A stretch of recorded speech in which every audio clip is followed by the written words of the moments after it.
Romanos 4. Que, pois, diremos ter alcançado Abraão, nosso pai, segundo a carne? Porque se Abraão foi justificado por obras, tem de que se gloriar, porém não diante de Deus. Pois que diz a Escritura? Abraão creu em Deus, e isso lhe foi imputado para a justiça. Ora, ao que trabalha, o salário não é considerado como favor, e sim como dívida. Mas ao que não trabalha, porém crê naquele que justifica o ímpio, a sua fé lhe é atribuída como justiça. E é assim também que Davi declara ser bem-aventurado o homem a quem Deus atribui justiça, independentemente de obras. Bem-aventurados aqueles cujas iniquidades são perdoadas e cujos pecados são cobertos. Bem-aventurado o homem a quem o Senhor jamais imputará pecado. Vem, pois, esta bem-aventurança exclusivamente sobre os circuncisos ou também sobre os incircuncisos? Visto que dizemos, a fé foi imputada a Abraão para a justiça. Como, pois, lhe foi atribuída? Estando ele já circuncidado ou ainda incircunciso? Não no regime da circuncisão, e sim quando incircunciso.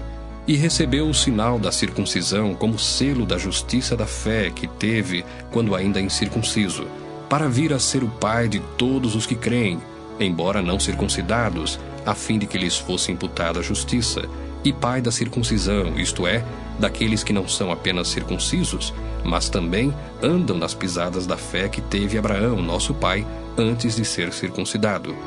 Não foi por intermédio da lei que a Abraão, ou à sua descendência, coube a promessa de ser herdeiro do mundo, e sim mediante a justiça da fé. Pois se os da lei é que são os herdeiros, anula-se a fé e cancela-se a promessa, porque a lei suscita a ira, mas onde não há lei, também não há transgressão.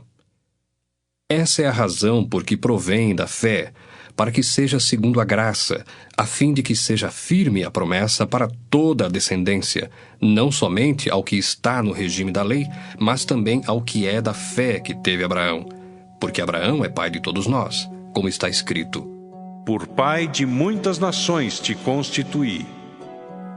Perante aquele no qual creu, o Deus que vivifica os mortos e chama à existência as coisas que não existem. Abraão, esperando contra a esperança, creu, para vir a ser pai de muitas nações, segundo lhe fora dito: Assim será a tua descendência. E sem enfraquecer na fé, embora levasse em conta o seu próprio corpo amortecido, sendo já de 100 anos, e a idade avançada de Sara, não duvidou por incredulidade da promessa de Deus, mas, pela fé, se fortaleceu dando glória a Deus, estando plenamente convicto de que ele era poderoso para cumprir o que prometera. Pelo que isso lhe foi também imputado para a justiça. E não somente por causa dele está escrito que lhe foi levado em conta, mas também por nossa causa, posto que a nós igualmente nos será imputado, a saber, a nós que cremos naquele que ressuscitou dentre os mortos, a Jesus, nosso Senhor, o qual foi entregue por causa das nossas transgressões e ressuscitou por causa da nossa justificação. Romanos 5. Justificados, pois, mediante a fé, temos paz com Deus por meio de nosso Senhor Jesus Cristo, por intermédio de quem obtivemos igualmente acesso pela fé a esta graça na qual estamos firmes, e gloriamo-nos na esperança da glória de Deus.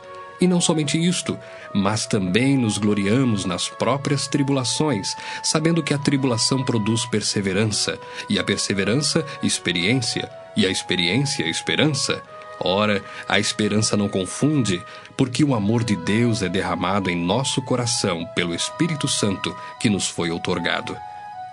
Porque Cristo, quando nós ainda éramos fracos, morreu a seu tempo pelos ímpios. Dificilmente alguém morreria por um justo, pois poderá ser que pelo bom alguém se anime a morrer. Mas Deus prova o seu próprio amor para conosco pelo fato de ter Cristo morrido por nós, sendo nós ainda pecadores. Logo, muito mais agora, sendo justificados pelo seu sangue, seremos por ele salvos da ira. Porque se nós, quando inimigos, fomos reconciliados com Deus mediante a morte do seu Filho, muito mais, estando já reconciliados, seremos salvos pela sua vida. E não apenas isto, mas também nos gloriamos em Deus por nosso Senhor Jesus Cristo, por intermédio de quem recebemos agora a reconciliação. Portanto, assim como por um só homem entrou o pecado no mundo, e pelo pecado a morte, assim também a morte passou a todos os homens, porque todos pecaram. Porque até ao regime da lei havia pecado no mundo, mas o pecado não é levado em conta quando não há lei. Entretanto, reinou a morte desde Adão até Moisés, mesmo sobre aqueles que não pecaram à semelhança da transgressão de Adão, o qual prefigurava aquele que havia de vir. Todavia, não é assim o dom gratuito como a ofensa. Porque se pela ofensa de um só morreram muitos, muito mais a graça de Deus e o dom pela graça de um só homem, Jesus Cristo, foram abundantes sobre muitos. O dom, entretanto, não é como no caso em que somente um pecou, porque o julgamento derivou de uma só ofensa, para a condenação, mas a graça transcorre de muitas ofensas para a justificação. Se pela ofensa de um, e por meio de um só, reinou a morte, muito mais os que recebem a abundância da graça e o dom da justiça reinarão em vida por meio de um só, a saber, Jesus Cristo. Pois assim como por uma só ofensa veio o juízo sobre todos os homens para a condenação, assim também por um só ato de justiça veio a graça sobre todos os homens para a justificação que dá vida. Porque como pela desobediência de um só homem, muitos se tornaram pecadores, assim também, por meio da obediência de um só, muitos se tornarão justos. Sobreveio a lei para que avultasse a ofensa, mas onde abundou o pecado, superabundou a graça, a fim de que, como o pecado reinou pela morte, assim também reinasse a graça pela justiça para a vida eterna, mediante Jesus Cristo nosso Senhor. Romanos 6. Que diremos, pois? Permaneceremos no pecado para que seja a graça mais abundante? De modo nenhum. Como viveremos ainda no pecado, nós os que para ele morremos? Ou porventura ignorais que todos nós que fomos batizados em Cristo Jesus, fomos batizados na sua morte? Fomos, pois, sepultados com ele na morte pelo batismo, para que como Cristo foi ressuscitado dentre os mortos pela glória do Pai, assim também andemos nós em novidade de vida. Porque se fomos unidos com ele na semelhança da sua morte, certamente o seremos também na semelhança da sua ressurreição, sabendo isto, que foi crucificado com ele o nosso velho homem, para que o corpo do pecado seja destruído, e não sirvamos o pecado como escravos. Porquanto quem morreu está justificado do pecado. Ora, se já morremos com Cristo, cremos que também com ele viveremos, sabedores de que, havendo Cristo ressuscitado dentre os mortos, já não morre, a morte já não tem domínio sobre ele. Pois quanto a ter morrido, de uma vez para sempre morreu para o pecado, mas quanto a viver, vive para Deus. Assim também vós, considerai-vos mortos para o pecado, mas vivos para Deus em Cristo Jesus. Não reine, portanto, o pecado em vosso corpo mortal, de maneira que obedeçais às suas paixões, nem ofereçais cada um os membros do seu corpo ao pecado, como instrumentos de iniquidade, mas oferecei-vos a Deus como ressurretos dentre os mortos, e os vossos membros a Deus como instrumentos de justiça. Porque o pecado não terá domínio sobre vós, pois não estáis debaixo da lei, e sim da graça. E daí?